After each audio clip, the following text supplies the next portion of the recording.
Coulomb's law. So this is something that's new, whether you've taken general chemistry from me or not. But Coulomb's law is not typically something we discuss in general chemistry.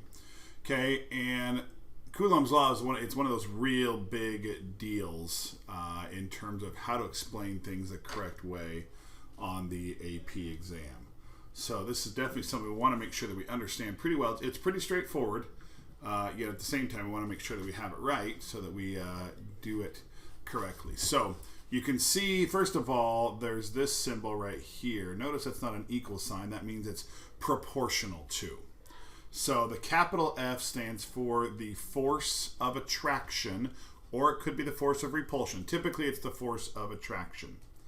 Okay, so the force of attraction between two different things. It might be the attraction between two different atoms. It might be the force of attraction between simply the electrons and the nucleus. Okay, this is something you can use for a lot of different things. Okay, so the Coulomb's law tells us that the force of attraction between two different things depends on two things. Okay, the two things are the charges. Okay, that Q1 and Q2, those are the charges on the particles. Okay, and R, and sometimes it's R squared, sometimes it's just R. It really doesn't matter. It means the radius, and really all that I think about is I think about the distance.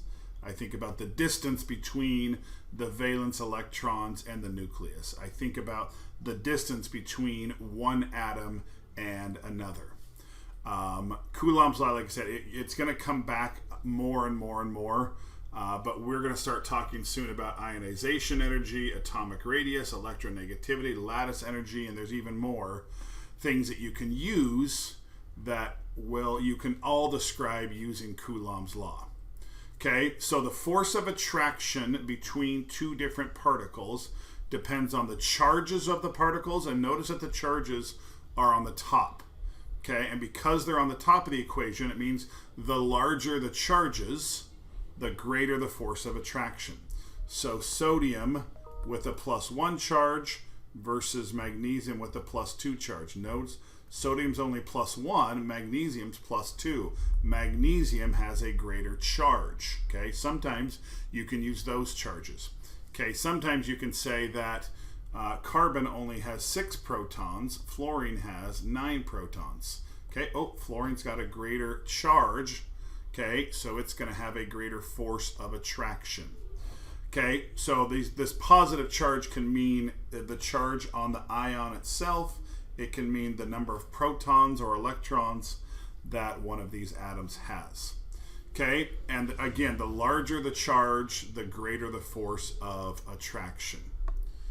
Okay, and the second one here is the distance. The distance between the particles is, notice that it's in the denominator of the fraction, which means the smaller the distance, so the smaller this number, the greater that number. So the smaller the distance between the whatever the particles are, the greater the force of attraction. Okay, that's called being inversely proportional. Okay, so it's directly proportional to the charges and inversely proportional to the distance between the particles. So let's think about it in terms of like an atom.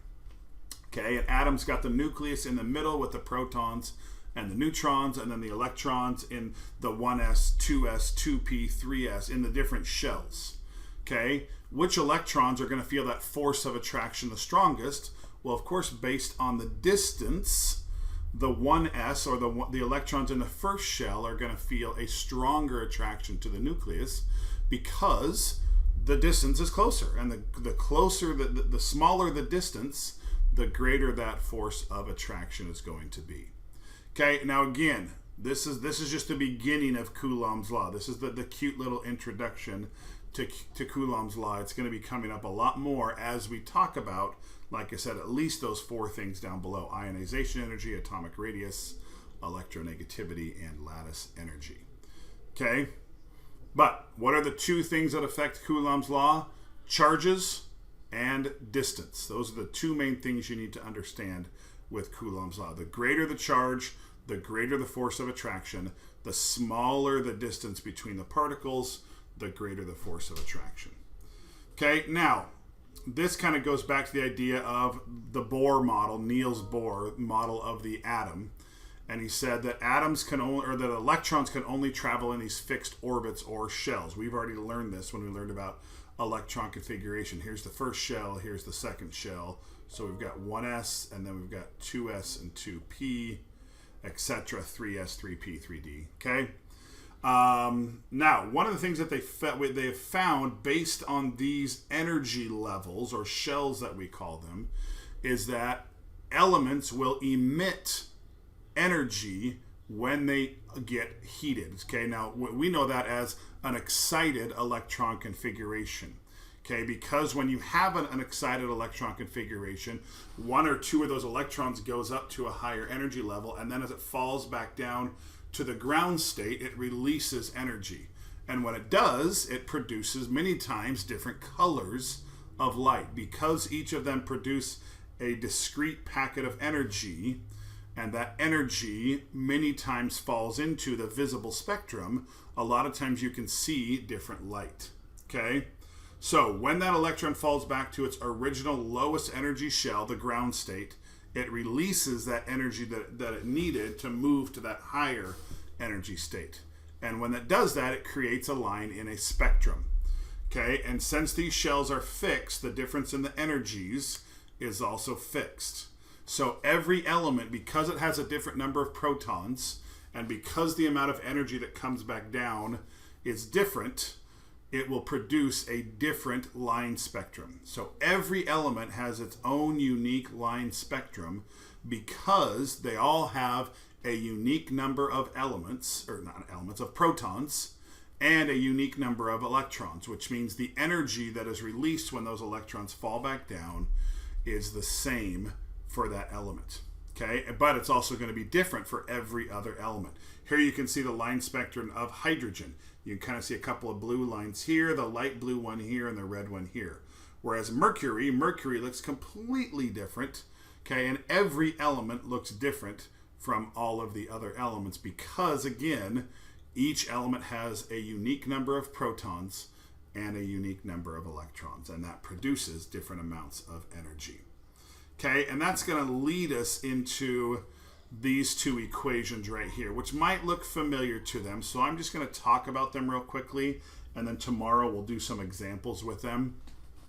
But this first equation here, again, based off of that last idea, this first equation here is, again, you can see all of this information here, and all of these two equations right here. They're both given. Look at that equation sheet at the beginning of Unit 0 in your module, and you'll see that these two equations are on the equation sheet, plus all of this information as well, what C is equal to, what E is equal to, all of those, what they're equal to.